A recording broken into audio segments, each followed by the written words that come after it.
Les ingénieux pédagogiques, trois passionnés de pédagogie qui cherchent à faire des ponts entre la théorie et la pratique. Je suis Alexandre Audette, un enseignant de 7e année dans une école francophone d'Ottawa. Je suis Éric Dionne, professeur en mesure et évaluation à l'Université d'Ottawa. Je suis Martin Parent, conseiller pédagogique dans un conseil scolaire francophone d'Ottawa. Nous sommes les ingénieux pédagogiques. Nous faisons des ponts entre la recherche en éducation et les pratiques en salle de classe. On veut ouvrir le dialogue en apportant plus de praxis dans le milieu universitaire et davantage de théorie dans nos écoles. La mission des ingénieux pédagogiques, améliorer les pratiques afin d'améliorer l'apprentissage des élèves. À chaque épisode, on choisit un article qu'on discute dans le but de trouver ce que l'on pourrait rapporter dans nos écoles.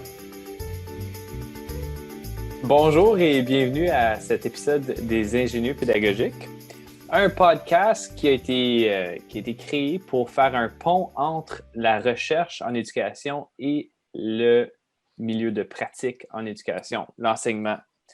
Donc ici, comme à l'habitude, on est trois enseignants. On est tous trois enseignants de formation. Par contre, on est trois enseignants qui œuvrent à trois niveaux différents. Donc, on a ici professeur Éric Dionne à la Faculté d'éducation à l'Université d'Ottawa. Bonjour Éric. Salut Martin. Ça va bien? Moi, ça va. Ah ouais. Éric, petite question pour toi. Est-ce que tu as beaucoup d'enseignants qui viennent cogner à ta porte pour te poser des questions sur la recherche en éducation? Ça t'arrive-tu souvent?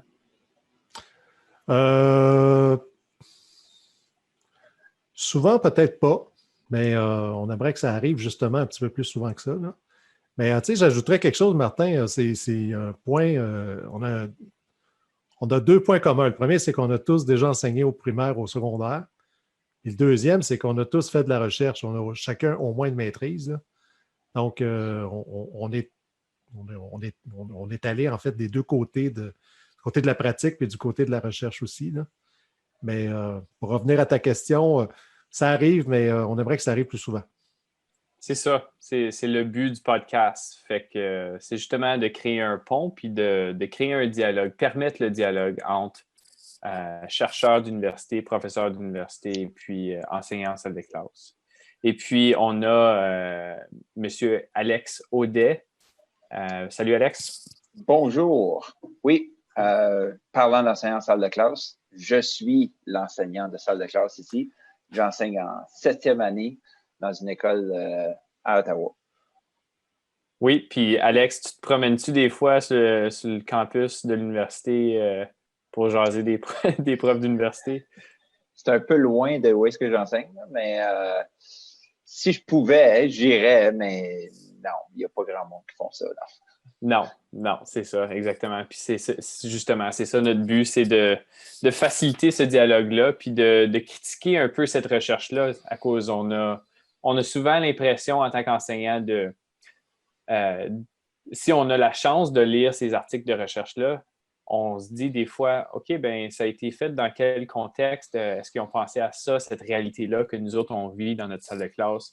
Fait que c'est justement ça, de la perspective qu'on essaie d'apporter, Alex et moi, de la salle de classe, justement. Donc, je me présente moi aussi. Moi, c'est Martin Parent. Et puis, j'étais enseignant. Je suis toujours enseignant, mais je suis conseiller pédagogique ici à Ottawa. Donc, l'article d'aujourd'hui, donc comme à l'habitude, on prend un article par épisode et puis on le décortique, on l'analyse, on s'argumente, on en jase. Fait que l'article d'aujourd'hui, c'est un article par Ruth Butler. Est-ce que je le prononce correctement? Butler. OK. Oui. Sur la motivation. Fait que voulais-tu un peu nous présenter l'article, Alex? Oui, bien, c'est un article qui date de 1988. Martin, t'étais pas un projet encore. J'étais une étincelle. Oui. Donc, 1988, mais c'est encore très d'actualité parce qu'il y a tellement de choses super intéressantes dans cet article-là. Un article, comme tu l'as dit, de Ruth Butler, aucune relation avec Edith, à ce que je sache. Donc, ça s'appelle Enhancing and Undermining Intrinsic Motivation, the Effect of Task Involving and Ego Involving Evaluation on Interest and Performance. C'est un long titre qui est pas très super inspirant, je vais vous l'avouer, mais une fois qu'on commence à lire l'article, c'est super intéressant parce que Ruth Butler veut tester l'hypothèse que la motivation intrinsèque va être affectée différemment selon le type de rétroaction que les élèves vont recevoir. Donc là, par exemple, on a la rétroaction qui sont des commentaires basés sur la tâche qui était à faire, ou on peut avoir de la rétroaction qu'on appelle plus ego involvement, donc qui nourrissent l'ego un peu, qui sont des notes. Recevoir une note pour un travail donné versus recevoir seulement des commentaires. Donc, Ruth Butler a fait son étude avec 12 classes de 5e, 6e année auxquelles elle a assigné aléatoirement 3 types de rétroaction. Il y a un groupe qui a reçu seulement des notes pour le travail qu'il faisait, un autre groupe qui a reçu seulement des commentaires, un autre groupe qui a reçu des commentaires et des notes. Et c'était les mêmes commentaires que les 2 groupes recevaient. Donc ça, elle voulait vraiment mesurer, à travers tout ça, elle a mesuré l'intérêt puis la performance des élèves. Puis elle a mesuré l'intérêt et la performance au début, au milieu puis à la fin. Puis elle voulait vraiment voir s'il y avait une différence selon la rétroaction qui était donnée. Puis les élèves de 5e, 6e année, ce qu'il y avait à faire, il y avait 2 types de tâches à faire. Ils ont eu 3 sessions, puis à chaque session, ils faisaient 2 types de tâches. Une tâche un peu plus, ils appellent ça convergente. Je ne sais pas si vous pourriez m'aider, les gars, là, mais c'était une tâche plus... Donc, de ce que j'ai compris, c'est que une tâche qui est divergente pousse un peu la créativité puis l'esprit critique, ouais. Convergente un peu moins. Donc, c'est quelque chose que l'élève a déjà pratiqué, c'est dans le même contexte. Oui, c'est plus de la drill, si on veut. Je pense que c'est ça, ce serait mieux, le mot le meilleur pour convergente. Une tâche convergente, ça serait de la drill versus une activité créative. Donc là, elle a donné ces 2 tâches-là à tous ses élèves de 5e, 6e année pendant 3 sessions. Puis, à la fin, elle a trouvé que l'intérêt et la performance sur les 2 types de tâches, que ce soit la drill ou les tâches créatives, ont vraiment augmenté chez les élèves qui ont reçu seulement des commentaires. Donc, son hypothèse a été confirmée. Donc, beaucoup de bonnes choses à jaser là-dedans. Des choses, comme j'ai dit, une recherche de 1988, mais il y a beaucoup de choses qu'on devrait appliquer à nos salles de classe aujourd'hui. Puis, on dirait que ça ne s'est pas rendu encore. Donc, messieurs, je ne sais pas qu'est-ce que vous en avez pensé. Mais, en fait, j'ai une question pour le groupe. Puis peut-être, Éric, on peut commencer avec ta réponse, là. Mais ma question, c'est, quand je vois la date 1988, non seulement est-ce que je me sens jeune, mais je me pose aussi la question, est-ce qu'on peut prendre un article qui a été écrit très, très longtemps passé, puis est-ce que ça garde sa validité? Est-ce qu'on peut prendre ça pour du cash ici? C'est quoi notre pensée sur ça au niveau universitaire? Généralement, je dirais que c'est pas très bien vu quand on cite des articles comme ça qui datent de Mathusalem, là, comme 1988. Là. Mais moi, je pense que l'humain n'évolue pas si rapidement que ça. Je pense qu'on est beaucoup influencé aussi par les gold standards qu'on peut avoir en sciences. Là. C'est sûr que si tu découvres les effets que peut avoir une protéine, et puis qu'un an après, on découvre que finalement, c'était pas ça, il y a d'autres effets, bien, c'est sûr qu'en sciences, on est plus dans une approche où on va invalider en fait des recherches antérieures, ce qui fait qu'on c'est très important de se tenir à jour parce que si tu fais référence à un article qui a déjà été invalidé par d'autres groupes de chercheurs, ben finalement, c'est du travail un peu pour rien. Sauf qu'en sciences sociales, en éducation, en psychologie, on n'est pas tout à fait dans les mêmes façons d'appréhender finalement la recherche. Donc, pour moi, il y a des textes qui ont encore beaucoup de valeur, même si ils sont plutôt vieux, parce que les résultats, en fait, probablement que si on reprenait cette recherche-là, on la refaisait aujourd'hui, il y a des fortes chances qu'on obtienne les mêmes résultats. Moi, je l'ai fait avec un de mes groupes d'étudiants. Je ne veux pas trop le dire parce que je vais avoir des étudiants qui vont regarder cette vidéo-là. Ça risque de couper le punch, mais j'aurais juste présenté, en fait, je leur ai joué un tour, si vous voulez. J'ai pris des copies d'élèves très forts. Je leur ai dit que c'était des élèves plutôt moyens. Puis j'ai fait le contraire avec des copies qui étaient très faibles en leur disant que c'était des très bons élèves. Et puis, ben, l'effet fonctionne très, très bien, là. Donc, on peut reproduire aussi ce genre d'expérience-là, puis venir montrer que ça n'a pas changé finalement. C'est des résultats qu'on connaît depuis très longtemps. Donc, moi, ça ne me gêne pas. Personnellement, ça ne me gêne pas, en autant que ce soit vraiment des textes fondamentaux. Donc, on connaît notre ami Alexandre. On sait que c'est un fervent défenseur des approches basées sur les commentaires plutôt que sur les notes. Donc, mais c'est un texte intéressant. Je pense qu'il a toujours sa valeur aujourd'hui. Fait que je pense qu'il faut juste se servir de son jugement. Puis, je pense que de toute façon, c'est un texte dans ce cas-ci qui a été très abondamment cité, là. Donc, c'est un texte fondamental, là. Je dirais que c'est un texte qui demeure important aujourd'hui, là. Oui, parce que quand on regarde les travaux de d'autres personnes qui sont venues après, comme Dylan Williams, puis tout ce monde-là, Ruth Butler revient tout le temps dans les écrits de toutes les autres qui sont venus dans les années 90-2000 après, là. Donc, c'est vraiment quelque chose qui a parti quelque chose, si on veut, là. Oui, puis c'est ça. Ben, justement, moi, quand j'ai vu la date, j'ai dit, OK, je vais aller checker, je vais aller voir sur Google Scholar, justement, puis je vais taper l'article, puis je vais voir qui est-ce qui a cité ça. Est-ce que c'est un article qui a été écrit en 1988, puis personne n'en a parlé depuis ce temps-là? Ou est-ce que les gens ont repris cet article-là à maintes reprises? Puis justement, ça a été cité par plein d'auteurs, puis un grand nombre d'auteurs.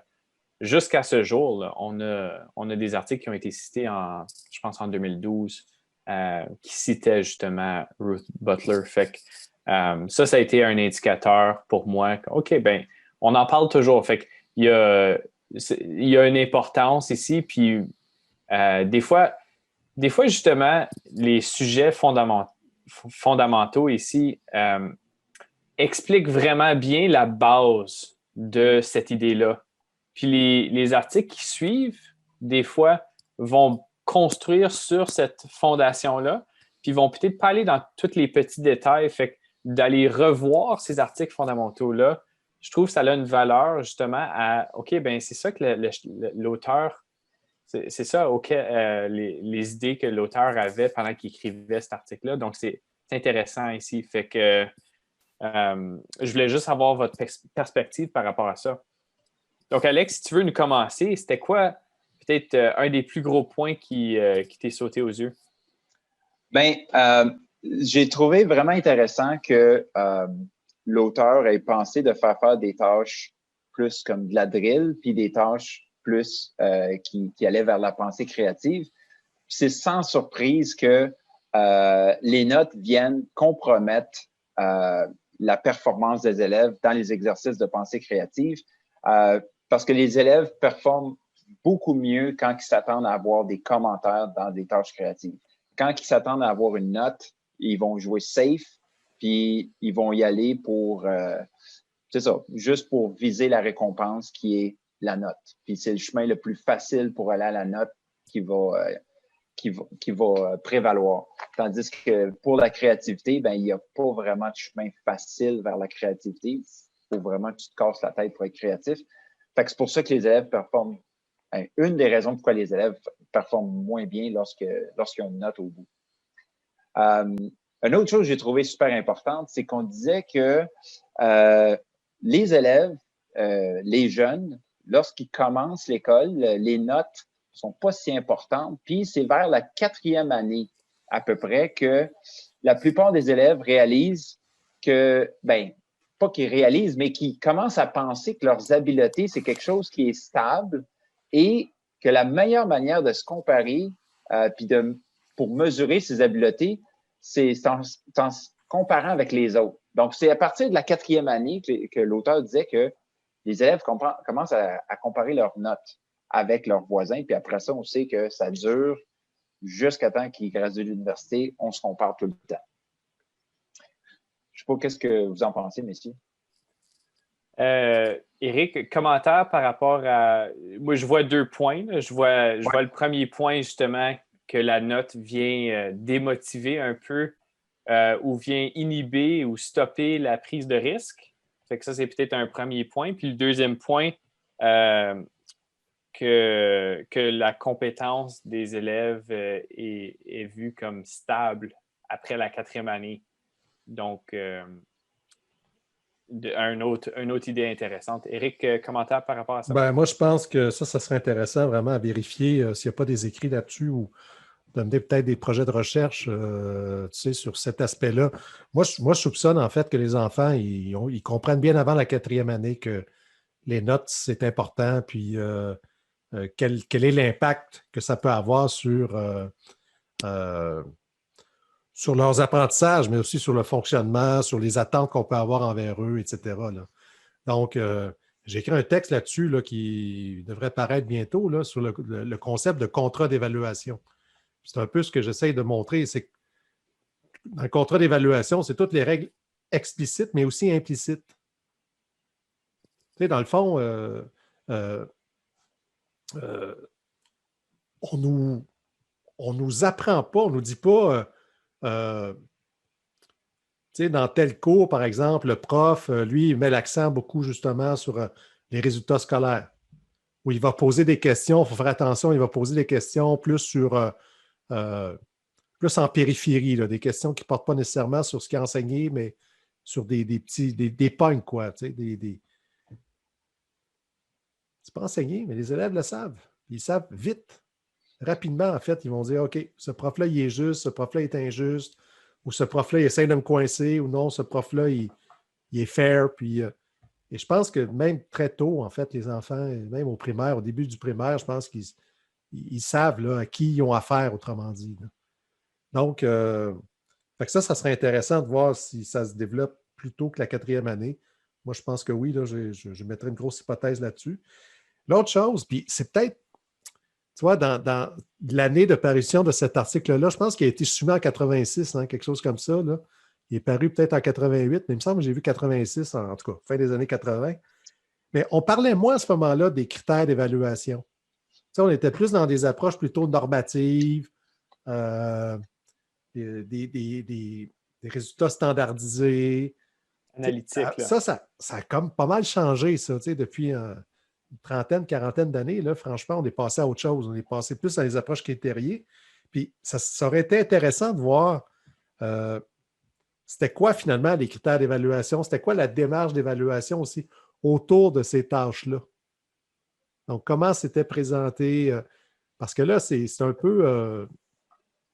on a donné des commentaires, mais ça demeure qu'on n'a pas trop... Il n'y a pas trop d'explications autour du contexte de l'évaluation puis du dispositif d'évaluation.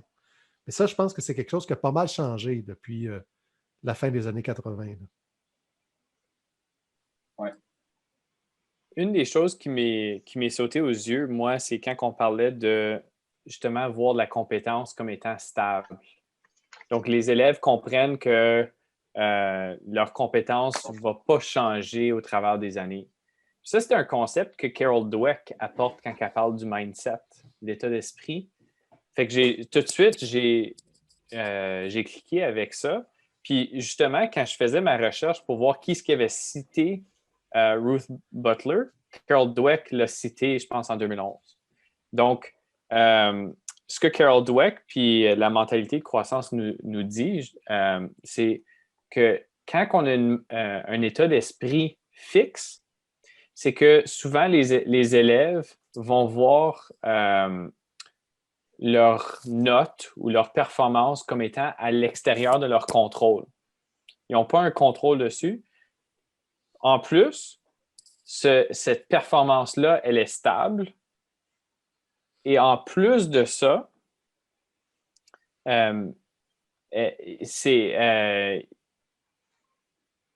Attends, c'est quoi le troisième point?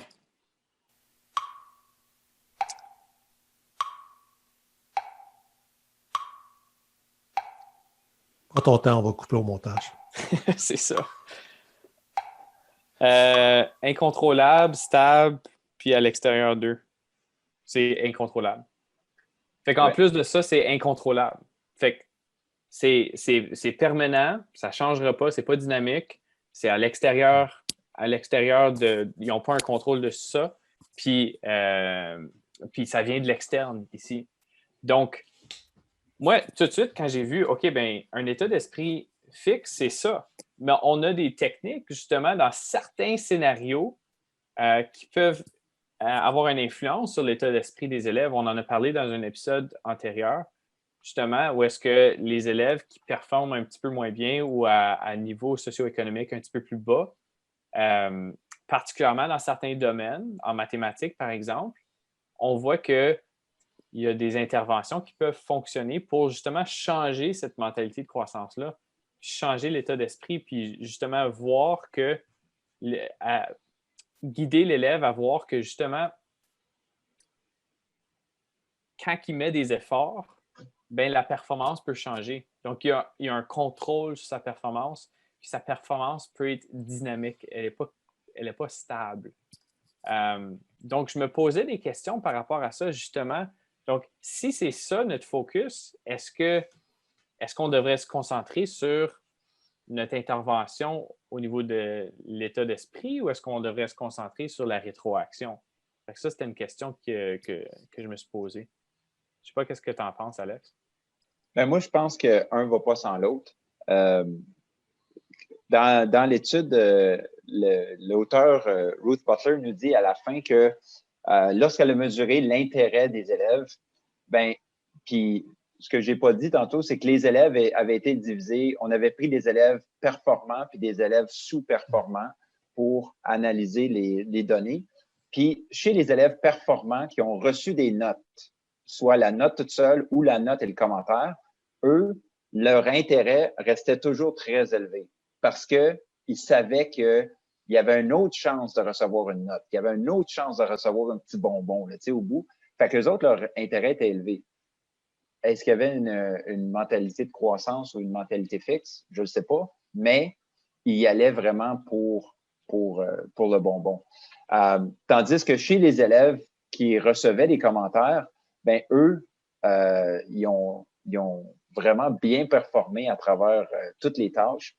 Puis même que, à un moment donné, les élèves peu performants qui ont reçu des commentaires seulement, après leur deuxième session de travail, ben, ils ont eu des meilleurs résultats que tous les autres élèves performants. Okay? C'est un petit peu compliqué à comprendre. Là. Donc, les moins bons élèves qui ont reçu des commentaires ont mieux performé à la fin que les élèves qui ont reçu des notes ou des notes et des commentaires sur les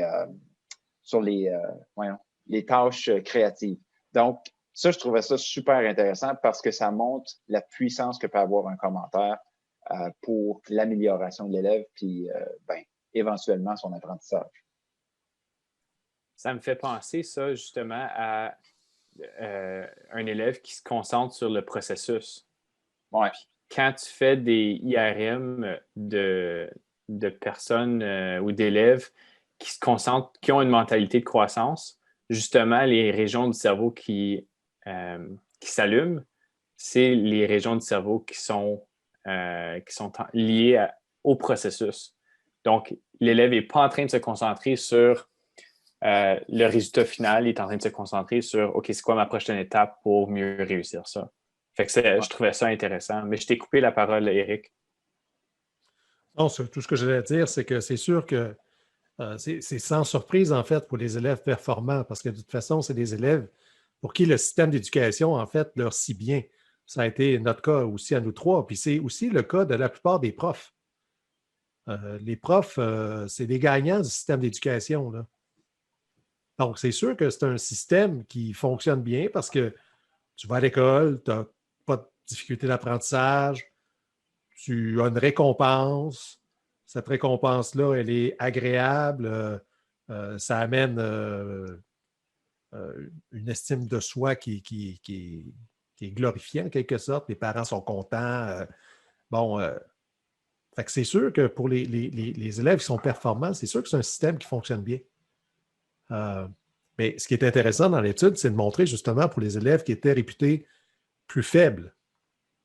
Et ça, on a vu ça aussi dans bien d'autres études aussi. Tu sais, moi, ce que j'aime bien aussi dans son papier, c'est le type de tâche aussi qui est donné. Donc, en sciences, par exemple, Martin, tu le sais, tu donnes un laboratoire traditionnel de type recette. Là. Ben, les élèves qui sont bons, ils vont le faire. Mais les élèves qui sont moins bons, on dit, ils sont moins bons, ces élèves-là. Mais peut-être aussi parce qu'ils sont un petit peu démotivés, parce qu'ils se disent, regarde, je sais la réponse que je devrais obtenir dans un type de tâche comme celle-là. Mais moi, j'ai vu avec des élèves à qui tu donnais vraiment des résolutions de problèmes, puis tu leur demandais de faire des choix. C'était les élèves qui embarquaient le plus dans les tâches. Fait que là, c'était complètement inversé. C'est-à-dire que les bons élèves là, qui étaient dans leur zone de confort, là, eux autres, ils étaient complètement désemparés parce que là, ils cherchaient la bonne réponse. Mais dans un problème ouvert, il n'y en a pas nécessairement une bonne réponse. Il peut y en avoir plusieurs bonnes réponses. Mais ces élèves-là étaient complètement désemparés. Parce que là, le contrat didactique a complètement changé. Donc, c'est intéressant dans cette étude-là de voir en fait que justement, le fait de donner des commentaires, de dire OK, je ne me fais pas juger en partant. La note, là, je ne vais pas le recevoir sur la tête là, comme un coup de masse. C'est que je peux m'améliorer, je peux apprendre, je peux faire des erreurs. Puis le coup de masse, il ne va pas venir tout de suite. Puis ça, moi, je l'ai vécu dans ma classe. La première année que j'ai arrêté de donner des notes, ça a pris, comme j'ai déjà raconté sur le podcast, ça a pris un petit bout de temps avec les élèves avalent ça, là, que le fait qu'elle n'allait pas avoir le petit bonbon, parce que j'enseignais au bac international des élèves en grande majorité performants, fait qu'eux autres, ils carburaient à ça.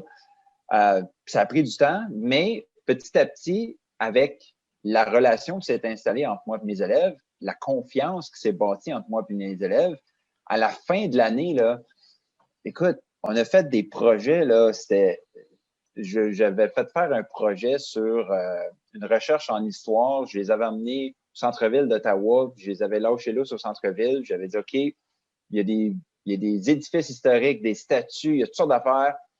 Faites-nous une visite historique, racontez-moi l'histoire de la ville d'Ottawa à travers l'histoire canadienne, finalement. Puis, les choses qu'ils m'avaient faites, là, écoute, c'était à la fin de l'année, on avait écouté les vidéos. Écoute, c'était quasiment, c'était de l'entertainment, c'était super, là, parce que ils se disaient, hey, le pire qui peut arriver, c'est que ce soit pas bon, puis si c'est pas bon, ben, coudonc, je recommencerai, je le referai. Monsieur, il va me donner la chance de me reprendre. Fait que ça, là, quand il y a cette confiance-là qui s'installe, là, écoute, le sky is the limit, là, c'est fou ce que les élèves peuvent faire, là. C'est intéressant. Je reviens au concept de l'évaluation que l'élève fait, l'évaluation du risque versus la récompense. Donc, puis c'est un peu de ça qui parle dans l'article, c'est justement les élèves très performants, ils font une évaluation risque-récompense de la tâche. Puis quand c'est une tâche convergente, quand c'est une drill, c'est quelque chose dont ils sont habitués, bien, ils savent exactement quoi faire. Fait que le risque est très bas. Fait qu'eux autres, ils vont faire juste assez pour se rendre où est-ce qu'ils sont à un niveau confortable. Mais quand on ouvre justement le problème, puis on offre une tâche divergente, là, à ce moment-là, le risque devient énorme. À cause d'eux autres, ils ont une réputation à maintenir. C'est l'élève performant. Ils ont ça. Justement, ils ont eu toutes ces louanges-là de leurs parents, de leurs enseignants, de toute la société, de toute notre culture. Et puis, à ce moment-là, ben, le risque devient immense. Fait que souvent, quand on offre une question divergente à un élève de ce genre-là, qu'est-ce qui arrive? Ben, on voit énormément d'anxiété chez ces élèves-là. Contrairement à ces élèves-là, on a des élèves qui ne performent pas très bien, pas de louanges, pas glorifiés, comme qu'on dit au niveau de notre culture. Mais le risque n'est pas très grand, ils n'ont rien à perdre. Fait qu'eux autres, ils vont s'aventurer là-dedans, puis souvent, c'est eux qui vont naviguer justement ces problèmes ouverts-là, et puis ils vont en sortir beaucoup plus que, du moins beaucoup plus initialement. Hein. C'est un travail qu'on peut faire avec les élèves par la suite, là, mais ils vont ressortir beaucoup plus de ce genre de problèmes-là. Fait que je trouve ça super intéressant. Ouais. Je veux juste revenir sur un truc que tu disais, Alexandre, tu sais, quand tu parlais du temps, tu sais, ça prend du temps à instaurer parce que, justement, tu changes complètement le contrat didactique. Les élèves qui arrivent dans ta classe, là, ils sont habitués à fonctionner d'une certaine façon. Puis c'est ce que je disais tantôt, hein, c'est-à-dire qu'on ne leur a pas enseigné ça, on ne leur a pas dit, mais eux, ils savent là, que c'est comme ça que ça marche à l'école. Moi, tu me demandes de faire de quoi, je le fais, je vais avoir des notes. Tu sais, c'est de même que ça marche. Fait que là, toi, tu arrives, tu leur dis, ben, il n'y aura pas de notes. On va en mettre une au bulletin, là, mais c'est sûr que ça va prendre du temps parce que tu es obligé de leur expliquer, tu es obligé de renégocier en quelque sorte le contrat didactique. Leur dire, les règles du jeu viennent de changer, on va s'asseoir, puis on va renégocier comment ça va se passer ici dans le cours. Oui, parce qu'il ne faut pas se le cacher, les élèves qui étaient dans ma classe, dans le programme international, c'était des élèves qui étaient capables de jouer la game, qui connaissaient les règles du jeu et qui les jouaient à merveille. Il y a un test qui s'en vient, OK, je vais mémoriser mon manuel, puis mes notes de cours, puis let's go. Tu sais, qu'est-ce que tu as d'autre à m'offrir? Mais là, quand tu arrives avec des tâches authentiques, des tâches créatives, ben, les règles viennent de changer. Puis il y en a pour qui que c'était très... on parlait de l'angoisse. Il y en avait qui stressaient dans ma classe parce que je venais de leur enlever le plancher dans dessous des pieds. Là, tu sais. Exactement. Puis tantôt, on pourrait peut-être en parler quand on va faire des ponts peut-être plus explicites, mais tu sais, dans un article comme celui-là, je pense que c'est l'aspect, je trouve, qui manque. C'est de voir comment on peut vraiment appliquer ça en salle de classe. Tu sais, quand on dit OK, on va y aller avec uniquement des commentaires. Tu sais, moi, ce que j'entends de la part des praticiens, c'est écoute, c'est long. Je n'aurai pas le temps de faire des commentaires sur tout. Je vais corriger tout le temps. Après ça, il y a la justice. Ouais, mais là, c'est pas juste. Il y en a justement qui vont avoir eu plus de temps que les autres. Ils vont pouvoir se reprendre. Tu sais, fait que c'est notre conception aussi de notre rôle d'enseignant et de ce qu'on veut aussi pour les élèves. Là. C'est beaucoup ça qui joue. Parce que moi, je ne sais pas pour vous autres, mais moi, je l'entends encore beaucoup. Là. Ouais, mais c'est pas juste. C'est la différence entre la justice et l'équité. L'équité, c'est qu'on veut donner des chances égales à tout le monde. S'il y a des élèves qui ont besoin de plus de temps, qu'est-ce que tu veux? On n'est pas tous pareils non plus. Oui. Une chose que je veux attirer votre attention, c'est lorsque Ruth Butler a questionné les élèves à la fin, qu'est-ce que tu as retenu? Okay? Puis, les élèves qui ont reçu seulement de la rétroaction, il y a 84 qui se souvenaient exactement voici qu'est-ce qu'on m'a dit de faire, voici qu'est-ce qu'on m'a dit dans la rétroaction. Ils leur demandaient ça comme une semaine plus tard. Puis, donc, 84 qui s'en souvenaient, 95 qui se souvenaient d'au moins un élément de la rétroaction qu'ils avaient reçu. Tandis que ceux qui avaient reçu une note et de la rétroaction, on tombait à 23 qui se souvenaient de la rétroaction. À cause qu'il y avait une note à côté, on a comme une amnésie. Donc, les profs, là, puis Ruth Butler l'a dit, les profs qui pensent que, ouais, mais là, je mets une note, mais je mets beaucoup de commentaires pour expliquer la note, ben, ça ne sert pas à grand-chose, tes commentaires. À cause que la note est là, le reste prend le bord. C'est flagrant. Écoute, 84 versus 23 c'est fou, là. Qu'est-ce que vous en pensez, messieurs? Ben, moi, je pense qu'il faut aussi clarifier le contexte de l'évaluation. Hein. Je vois ça souvent, là, ça amène des quiproquos. Là. On parle toujours d'évaluation, mais de quoi on parle exactement? Est-ce qu'on parle d'évaluation institutionnelle d'apprentissage, d'évaluation formative? Est-ce qu'on est en sommatif? Est-ce qu'on est en diagnostic? Parce que ça change aussi les règles du jeu. C'est sûr que si on est dans un contexte qui est sommatif, on est rendu à la fin de l'étape ou du bulletin ou du semestre. Là, c'est le temps de rendre compte. Là. C'est bon, on s'assoit et on fait le point. Fait que c'est sûr que d'avoir des notes dans ce contexte comme celui-là, ça a du sens. Là. Mais il y a plein d'autres occasions d'être vraiment dans un contexte qui est formatif. Et l'idée, ce n'est pas de noter.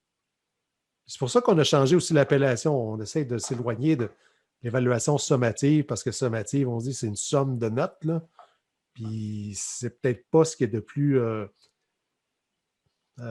pertinent finalement pour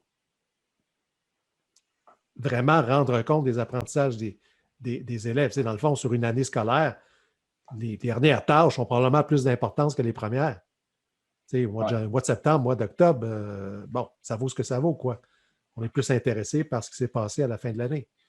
Donc, je pense que ça, je pense que c'est un aspect qu'on devrait faire attention de préciser pour que, justement, qu'il n'y ait pas des profs qui disent « ça n'a pas d'allure, je ne veux pas entendre ça parce qu'on ne peut pas éliminer les notes. » Puis c'est vrai, sur le fond, qu'on appelle ça des notes, qu'on appelle ça des cotes, qu'on appelle ça niveau 1, niveau 2, niveau 3, peu importe. Je veux dire, l'idée, c'est de rendre compte. Là. À un moment donné, on met un point final et on dit, ben ça va être ça. Là. Je pense que ça, c'est important parce que les contextes ne sont pas les mêmes. Le formatif, le sommatif, les règles du jeu ne sont pas du tout les mêmes. Oui, mais il y aurait aussi un argument qui pourrait être fait pour dire, tu dis, on ne peut pas s'en sauver, on ne peut pas éliminer les notes. J'aurais tendance à croire le contraire parce que, oui, présentement, dans notre système d'éducation, en Ontario, au Québec ou peu importe, on a un bulletin à la fin du semestre. On met une note sur le bulletin. Mais il y aurait d'autres moyens de fonctionner. Je sais que j'avais entendu parler que la Colombie-Britannique est en train d'expérimenter avec des bulletins qui n'avaient pas de note dedans, qui serait peut-être un peu l'équivalent de nos bulletins intérimaires ici en Ontario. Puis, il y a aussi il y a de plus en plus d'universités aux États-Unis qui acceptent les étudiants sans relevé de notes. Ce qui est seulement, les étudiants envoient un genre de relevé de compétences, puis au lieu de se baser sur les notes que tu as eues, ben, ils se basent sur les compétences qui ont été acquises pendant leur parcours au secondaire. Donc, il y a moyen de faire différent. Ça va prendre beaucoup de temps, mais il y a moyen de le faire, je pense. Mais je pense que, en tout cas, je pense que ça devrait faire l'objet d'un podcast juste là-dessus, là, pour ou contre les notes, là, puis on pourrait sûrement changer pendant une grosse heure, mais il faut voir aussi si ces solutions-là amènent une plus-value. Est-ce que ça règle des problèmes ou pas? Parce qu'en Europe, par exemple, ils ont tous ce problème-là d'équivalence des diplômes, équivalence des formations, puis écoute, ils s'arrachent les cheveux, là. Parce que comment arriver à avoir des choses comparables? Puis l'autre chose, il ne faut pas se le cacher aussi, l'évaluation, ça ne sert pas juste à l'apprentissage. Ça ne sert pas juste à ça. Ça sert justement à rentrer dans des programmes universitaires. Ça sert à donner des médailles du gouverneur général. Ça sert à rentrer dans des filières. Ça sert à plein d'affaires, l'évaluation. Fait que c'est quand on rentre dans ces aspects-là qui sont plus administratifs que là, on a besoin d'avoir un système où on est capable de comparer les individus, puis avec, il ne faut pas s'imaginer que si on a un pourcentage ou on a un niveau ou on a une cote, que c'est nécessairement objectif, là. Oui, parce que, écoute, les trois ici, là, on pourrait corriger les mêmes copies, puis il pourrait y avoir des grosses différences entre les notes qu'on va donner, là, tu sais. Puis même, j'ai déjà lu des recherches qui disaient qu'un prof recorrigeait la même copie, dépendamment où la copie se trouvait dans la pile, il redonnait même pas la même note à la même copie, le même prof. Ouais. Fait que c'est là qu'on voit qu'il y a des grosses lacunes avec les notes. Il y a des grosses lacunes. absolument. Puis j'ai déjà vu ce genre de recherche-là aussi, où est-ce que tu as des changements de notes de comme 70%, des nombres énormes là, de changements de notes. Mais ici, je me pose la question, puis tu as un peu touché le sujet, Éric, mais c'est justement, c'est quoi le but de l'évaluation? Oui, on a numéro 1, le but de l'évaluation, c'est de promouvoir l'apprentissage. Mais le but numéro 2, c'est de déterminer le rendement de l'élève. Puis on peut donner ce rendement-là en pourcentage. Je ne pense pas qu'il nous dit grand-chose, ce pourcentage-là, à ce point-ci, à l'école secondaire et à l'école élémentaire. Mais si on décortique ce pourcentage-là ou cette cote-là ou ce niveau-là, puis on le décortique en compétences, comme plusieurs systèmes scolaires le font, là, ça commence à devenir très proche de la rétroaction. Tu sais, travaille sur tel niveau, telle compétence. Fait que, tu sais, en bout de ligne, c'est peut-être juste ma perspective, mais est-ce qu'on est juste en train de transformer un pourcentage en une cote, en de la rétroaction? Est-ce que l'élève va juste finalement, j'ai reçu telle rétroaction, fait que ça veut dire que je suis rendu à peu près à ce niveau-là. Comme, est-ce qu'il va y avoir ce transfert-là? Est-ce que c'est la même chose, mais qui donne un petit peu plus de détails, là? Je pense qu'il y a deux choses. Puis je voudrais vraiment réagir là-dessus. Là. Pardonne-moi, Alexandre, mais l'effet de l'ordre dans la pile, là, ça, c'est très, très bien connu. Puis, quand on parlait tantôt des recherches qui datent d'il y a longtemps, mais qui se révèlent encore actuelles, là, qui sont toujours valides aujourd'hui, ça, c'en est un. C'est lourdement documenté. On est toujours influencé. Notre cerveau est fait... il aime se faire leurrer en quelque sorte. Donc, c'est sûr qu'une copie qui est moyenne, tu la mets après une copie qui était très, très poche, soudainement, elle va devenir très bonne. Là. Et encore plus si ça fait 3-4 copies poches que tu vois. Là, OK? Par contre, c'est la même chose avec les commentaires. Pourquoi? Parce que c'est le jugement de l'enseignant. Puis, c'est la position de l'ordre dans la pile, ça joue. Le temps dans la journée aussi, on sait qu'à un moment donné, là, il y a une saturation de l'information. Le niveau de discrimination, là, on s'attend justement à avoir une régression vers la moyenne. Là. C'est-à-dire qu'on n'est plus capable de discriminer. Mais qu'on mette une note ou qu'on mette un commentaire, ça pourrait très bien arriver aussi que la même copie, tu insistes sur des choses davantage à la deuxième correction qu'à la première. Parce que c'est le jugement d'enseignant là, qui est difficile qui n'est pas toujours fidèle, en fait. Oui. Puis, c'est vrai ce que tu dis, mais quand tu as des critères bien établis, des critères qui sont clairs, sur lesquels tu vas appuyer ta correction, il va quand même avoir ce que tu dis, c'est vrai, absolument. Mais ça va être un petit peu moins, je pense. Oui, mais ça va. Il y a des résultats qui montrent, par exemple, des textes en philosophie, des textes en français, par exemple, où les critères ne sont pas aussi comme précis, j'aime pas le terme, là, mais qui peuvent l'être, comme, par exemple, en mathématiques. Mm-hmm. Bien qu'en mathématiques, dans la démarche de résolution de problèmes, c'est les mêmes défis que dans la rédaction d'un texte. Là. Mais il demeure pas moins qu'il y a des observables qui sont plus faciles à voir parfois dans certaines tâches que dans d'autres.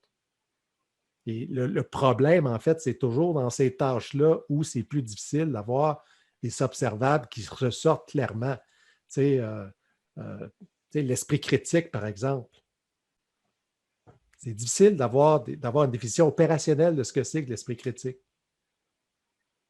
Donc, ça demeure qu'il y a toujours une part de jugement là-dedans. Puis, tu sais, juste une parenthèse, mais il y a des travaux qui sont menés présentement, justement, pour tout ce qui s'appelle la correction automatique. Justement, d'avoir des algorithmes, en fait, qui viennent à bout d'aller capter ces informations-là avec l'analyse des données massives. Là. Donc, fait que c'est une piste à venir, mais moi, je ne suis pas convaincu que c'est le jugement de l'humain, en fait, va être remplacé. Bien, je lisais l'année passée, je ne me souviens plus de son nom, c'est un texte qui a été publié en 2018. mais il disait que l'apprentissage, ça peut seulement être inféré par rapport à ce qu'un élève fait. Parce que c'est ça qu'on fait, dans le fond, c'est on infère, on enseigne des choses, puis là, on regarde ce que l'élève a fait, puis on fait de l'inférence. OK, je pense, oui, voici ça me dit qu'il a compris. Mais ça reste que, comme tu dis, c'est jamais parfait, puis même un algorithme, ça sera pas encore parfait, je pense. Par contre, si on revient juste à notre texte, je pense que en tout cas, pour moi, la conclusion la plus importante, c'était justement le fait de. Puis ça a amené tout le courage, justement, de s'interroger sur c'est quoi un feedback qui est efficace. Qu'est-ce qu'on devrait donner comme rétroaction. Après ça, il y a eu tous les écrits. Hein. Le terme ego, moi, ça m'a fait beaucoup penser, justement, c'est extraordinaire ton travail. T'sais. Mais ça, c'est pas de rétroaction très efficace. Ben, on en a parlé dans un épisode précédent, hein, de ce genre ça flatte l'ego, justement. Là, c'est très affectif, mais point de vue de l'apprentissage, c'est zéro pin barre. Là, on n'apprend rien de ça. Là. Mais c'est vraiment intéressant de voir que, justement, les élèves se rappellent. Il n'y a pas de notes, mais ils se rappellent. Pourquoi? Parce que c'est cette information-là. Je pense que l'enseignant, ce qu'il voit, c'est que c'est ça qu'on va valoriser. On va valoriser, en fait, ce que tu as fait, ce que tu as été capable de réussir, les difficultés que tu as rencontrées, puis quelles sont les pistes pour essayer de passer par-dessus ces difficultés-là? Je pense que ce que je retire de ça en même temps, c'est l'importance de l'évaluation formative. L'évaluation au service de l'apprentissage, puis l'évaluation en tant qu'apprentissage ici. C'est que justement, dans l'évaluation formative, du moins ici en Ontario, c'est qu'on ne met pas de notes à cette évaluation formative-là. Donc, on offre juste la rétroaction, mais si on peut donner à une plus grande fréquence cette rétroaction-là afin de faire progresser les élèves jusqu'à l'évaluation summative où est-ce qu'on va donner cette note-là, je pense qu'on est déjà sur la bonne piste ici. Fait que c'est juste, puis c'est ce que la recherche démontre en ce moment, la recherche actuelle, c'est que justement, le monde qui ont cité Ruth Butler, ils disent, ben, il faut juste augmenter la quantité de rétroaction ou augmenter la fréquence à laquelle on donne la rétroaction aux élèves. Puis, ça n'a pas besoin de tout le temps sommatif. On ne veut pas tout le temps évaluer sommativement. On veut donner la chance à l'élève de voir son apprentissage comme étant dynamique, sa compétence comme étant dynamique, puis qu'il ait un pouvoir sur son apprentissage. Ce n'est pas juste un examen final, puis that's all. Non, il y a une progression dans toutes ces affaires-là. Oui, parce qu'il y a vraiment un lien de, comme j'ai dit tantôt, un lien de cause à effet avec les commentaires. Pour revenir à l'étude de Butler, dans ses résultats, à la fin, elle a décortiqué le type de rétroaction qui avait été donné aux élèves, comme ceux qui ont reçu des commentaires. Parce que, en gros, ce que j'ai compris que les tâches que les élèves devaient faire, ils devaient composer des longs mots, des petits mots avec un arrangement de lettres, puis composer le plus de mots possible. Puis là, il y a des élèves qui ont reçu seulement de la rétroaction. Et la rétroaction est axée sur fais plus de petits mots. Okay? Tu es capable de faire plus de petits mots. Je suis sûr que tu pourras en faire plus.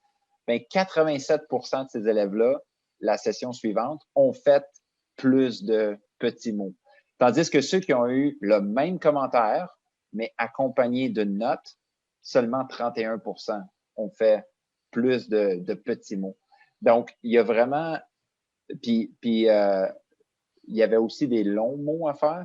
Puis lorsque le commentaire était sur les petits mots, il y avait 87% mais qui faisaient des petits mots, puis 27% qui faisaient des longs mots. Donc, l'amélioration n'était pas autant. Donc, les élèves appliquaient vraiment la rétroaction. C'est ça qu'on voit dans cette étude-là, en autant qu'il n'y ait pas de note, bien sûr. Donc, moi, je pense que la question que je me pose ici, c'est qu'est-ce qu'on devrait mettre dans notre rétroaction? Donc ici, Ruth Butler est en train de offrir de la rétroaction aux élèves, puis on voit une amélioration, puis on sait que le plus qu'on donne la rétroaction, le mieux que les élèves deviennent. Donc, qu'est-ce qu'on met dans cette rétroaction-là? Moi, j'utilise un modèle que j'ai pris de Mark Burns qui s'appelle SE2R. S, c'est pour le sommaire. Dans ma rétroaction, je dis voici la tâche que tu avais à faire. Voici qu'est-ce que tu as à faire. Tu avais à écrire un texte d'opinion de tant de paragraphes avec. OK. Ensuite, le E, c'est pour explique. Donc, qu'est-ce qui a été réussi? C'est quoi les critères qui ont été atteints? Tu as réussi à faire ça, tu as bien fait ça, etc. Puis ensuite, le premier R, c'est pour la redirection. Je dis aux élèves, voici les critères qui ont été manqués et je les redirige vers les ressources pour aller s'améliorer. Tu n'as pas assez mis de marqueurs de relation, retourne voir la feuille, la liste de marqueurs de relation que j'ai mis dans Classroom, ainsi de suite. Puis le dernier R, c'est la resoumission. Donc, je leur dis, je te donne cette rétroaction-là parce que je crois vraiment que tu peux t'améliorer. Utilise ma rétroaction, puis quand tu seras prêt, resoumets ton travail, puis on peut s'asseoir puis en jaser. Donc, sommaire, explication, redirection, resoumission. Éric, commentaire? Oui, puis tu vois, regarde, d'un point de vue de la recherche, beaucoup des travaux de Heritage à UCLA, en fait, qui a amené ces différents modèles-là, justement, qui a beaucoup étudié le fait que les profs, en fait, sont très bons pour faire des diagnostics sur les difficultés des élèves. Les élèves ne sont pas bons à faire ci, ils ne sont pas bons à faire ça, mais sont moins, en fait, les profs sont un peu moins bons pour dire qu'est-ce qu'il faut faire. Quelle est la prochaine étape, autrement dit? Qu'est-ce que tu dois faire pour t'améliorer? Donc, et ça, c'est des compétences didactiques.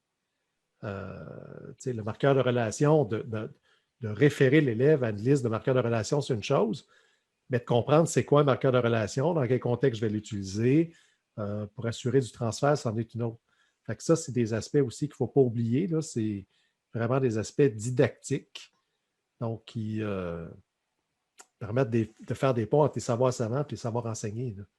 Et ça, c'est un aspect, on le sait, là, c'est assez bien documenté que ce n'est pas toujours la grande force des profs. Fait qu'il faut, je pense, beaucoup travailler là-dessus pour mieux les former, en fait, sur les aspects didactiques. Ouais. Je pense souvent, ce que tu dis un peu, Éric, c'est souvent on oublie la prochaine étape. T'sais, c'est quoi la prochaine étape de l'élève? Si on comprend bien la séquence des apprentissages qu'il doit faire, ben, l'élève doit se concentrer sur quel processus ici, c'est quoi la prochaine chose qu'il va attaquer. Fait qu'on oublie souvent ça. On va souvent dire, on va s'arrêter justement à ton premier point, Alex. On va faire un sommaire. Voici qu'est-ce qui s'est bien passé, voici qu'est-ce qui s'est moins bien passé. Point. Puis ça finit là. Ce qui est une évaluation sommative. Sur le fond des choses, c'est une évaluation sommative. Parce que la grosse différence entre les deux, c'est que dans le formatif, OK, voici ce que je sais, voici ce que je ne sais pas, voici ce que j'ai réussi, voici ce que je n'ai pas réussi. Mais il y a moyen de... Moi, ce que j'aime bien dans ce que tu dis, c'est le fait de resoumettre. Ce n'est pas terminé, ce n'est pas fini. Il y a toujours moyen de s'améliorer. Mais quand tu fais juste dire, ben écoute, voici ce que... Puis je ne sais pas si ça vous est déjà arrivé, moi ça m'est arrivé un nombre incalculable de fois. Tu passes beaucoup de temps à mettre des commentaires, tu remets des copies. Tu vois, les élèves, ils la reçoivent, ils la mettent en boule, ils envoient ça dans le panier de récupération. Ils n'ont même pas lu les commentaires. Là, tu te dis, écoute, moi j'ai mis 15 minutes sur ta copie, tu ne prends même pas le temps de lire les commentaires. Mais quand on revient à l'article, Alexandre, ben, quand on met une note, c'est quoi le message qu'on envoie aux élèves? C'est que c'est fini. Exactement. Il n'y en a pas de possibilité de s'améliorer. Fait que pour eux, c'est fini. Fait que bon, ça a bien été, tant mieux. Ça a mal été, la prochaine fois. Ouais. Donc là, messieurs, je pense qu'on arrive au moment de l'épisode où est-ce qu'on crée nos ponts de manière explicite, les ponts entre la recherche et la pratique. Donc, si on aurait à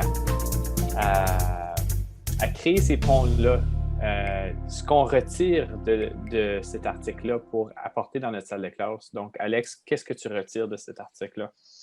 Moi, je pense que c'est évident. Il faut retarder le plus possible la note.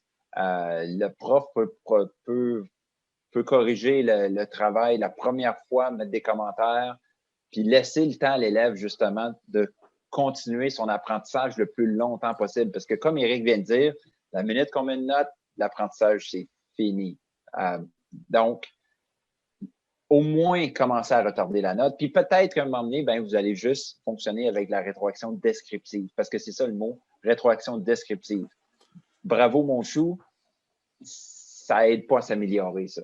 Donc, axer sur la rétroaction descriptive, sur la tâche qui est à accomplir.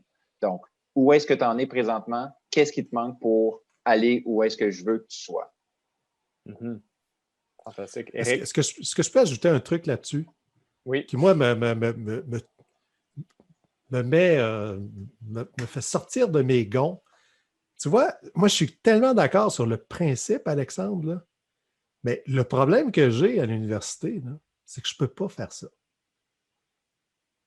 Je ne peux pas faire ça pour au moins 2 raisons. La première, elle est administrative, c'est-à-dire qu'on dit après 4 semaines ou 4 cours, là, ça prend des notes. Parce que l'étudiant, il faut qu'il décide de voir s'il continue ou s'il abandonne le cours.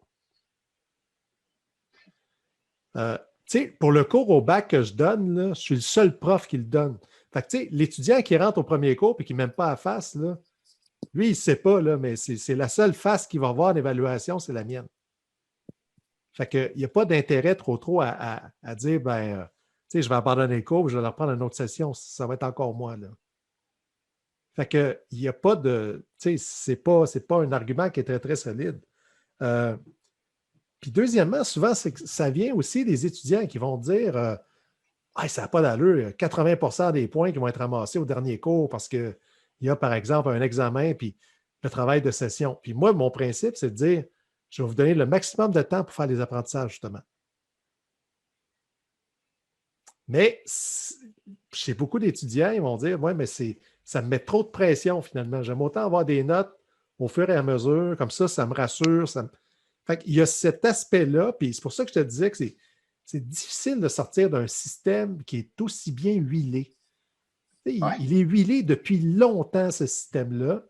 Puis tu arrives à l'université où là, ils ont un métier d'élève que ça fait extrêmement longtemps là, qui sont habitués. Là. Les étudiants arrivent, puis écoute, ils ont 22, 23, 24 ans. Là. Ils ont passé leur vie dans un système où la note, là, c'était le.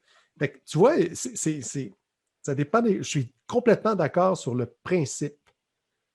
Puis tu vois, c'est un principe que j'ai de la misère à appliquer à cause d'impondérables qui sont de nature administrative et qui viennent aussi des étudiants parce que les étudiants disent écoute, c'est trop. Là, Puis des fois, je me mets à leur place puis je me dis des fois, ils ont peut-être un peu raison aussi. Là. C'est vrai que c'est stressant d'arriver au dernier cours et de dire je ramasse 80% des notes. Là. Je pense que je suis d'accord avec toi, Éric. Évidemment, il y a des choses qu'on peut pas changer en ce moment du système sur lequel on n'a pas de contrôle nécessairement, mais tu arrives quand même à naviguer un peu à l'intérieur de tes limites. Donc, on découvre nos limites, puis le système universitaire a ses limites, où est-ce que tu as très peu de cours. Ça, c'est une de tes limites ici. C'est que tu vois tes élèves très peu souvent. Tandis que Alex, toi, tu vois tes élèves pendant une beaucoup plus longue période de temps. Ça veut dire que au lieu de donner dans le dernier cours ou les 2 derniers cours, ben, tu peux le faire pendant le dernier mois ou le dernier 2 mois ou quelque chose comme ça.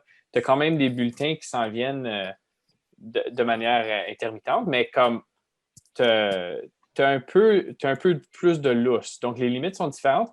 Donc, je pense que l'idée ici, c'est que on navigue à notre propre façon. On ne peut pas le faire de manière utopique, mais on peut le faire. On sait vers où on s'aligne, puis on essaie de le faire le mieux qu'on peut.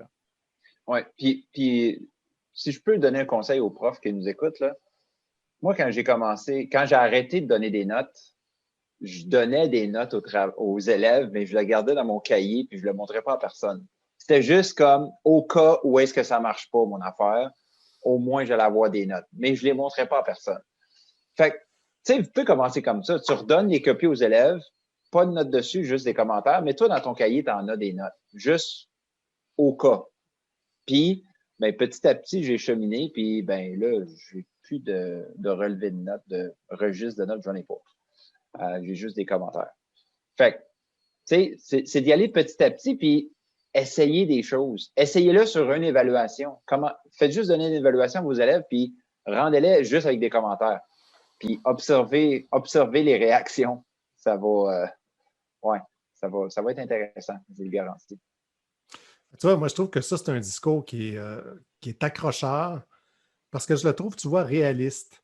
Tu sais, dans un monde où, en éducation, là, souvent, on a des gens qui viennent, là, puis ils ont la recette. Là, faites ça, ça va super bien aller. Mais, on dit qu'il faut partir de là où sont les élèves, mais il faut aussi partir de là où sont les profs. Tu as des profs qui sont plus insécures. Tu as des profs qui sont plus ouverts au changement. Tu en as qui sont plus réfractaires. Mais moi, ça, je trouve que c'est une stratégie qui est vraiment super intéressante parce que allez-y à votre rythme. L'idée, ce n'est pas de changer tout du jour au lendemain, mais faites des essais. Vous allez rencontrer des difficultés, vous allez vous planter à l'occasion, puis réseauter. Discutez aussi avec des gens qui l'ont fait avant puis qui vont pouvoir vous encourager. Il y aura une forme d'accompagnement. Parce que c'est difficile aussi. Que des fois, tu es dans des écoles où les collègues à côté, ils aiment bien quand tout le monde est dans le moule, là, puis que tout le monde fait la même chose. Puis toi, tu es un peu à contre-courant. C'est difficile aussi. Tu as une pression qui est parfois difficile de supporter. Oui, parce que ça, là, réseauter, c'est super important. Moi, j'ai parlé avec des profs d'un petit peu partout. C'est tellement important pour se rassurer parce que c'est rare de trouver ça dans les écoles, quelqu'un qui pense ça. Bien, tout le monde le pense, mais il n'y a pas grand monde qui veut faire le saut. Puis moi, là, à chaque fois que quelqu'un entre en contact avec moi, j'aime ça parce que moi, je veux en parler au monde, puis je veux que le monde m'aide à m'améliorer. Parce que mon système, il n'est pas parfait, puis il y a besoin de changement aussi. Fait que j'aimerais ça que le monde me contacte, puis qu'on en jase ensemble, puis qu'ensemble, on le rende meilleur, là, tu sais. Une belle mentalité de croissance, ça, Alex. Ah, merci. Oui. On se concentre sur le processus. On ne fait pas juste des ponts, on fait des liens. C'est ça, exactement. Ben, je pense que c'est un bon point sur lequel on peut clore le podcast ici. Messieurs, ça fut un plaisir. Où est-ce qu'on peut vous retrouver sur les médias sociaux? Éric, où est-ce qu'on peut trouver? Ça va apparaître dans le générique, mais surtout, en fait, j'ai un site web qui s'appelle profdionne.ca, puis Twitter à commercial profdionne. Tapez profdionne, vous allez tomber sur quelque chose en quelque part qui est en lien avec moi. Un professeur grognon en quelque part. Là. Oui, c'est ça. Puis, Alex, où est-ce qu'on peut te trouver? Si vous voulez réseauter avec moi, parler d'évaluation, venez me parler sur Twitter @profaudet, AUDET. Je suis aussi sur Facebook, aussi sur Instagram, @profaudet aussi sur Instagram. J'ai aussi mon blog, le blog de Profaudet, où est-ce que des fois j'écris des articles. Une fois de temps en temps. Ouais. Et toi, Martin, où est-ce qu'on peut te trouver? Moi, c'est sur Twitter, @monsieur_para. Et puis, les ingénieurs pédagogiques, on est aussi sur Instagram. Donc, on va avoir des petits posters qui vont être mis comme sommaire des épisodes. Il va y avoir aussi des petites vidéos qui vont venir nous rappeler des moments clés des épisodes. Fait que venez nous voir, venez nous chercher, ça va nous faire plaisir.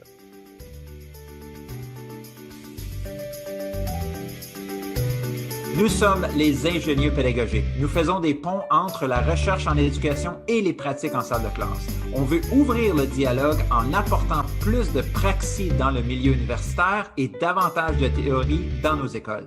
La mission des ingénieurs pédagogiques, améliorer les pratiques afin d'améliorer l'apprentissage des élèves.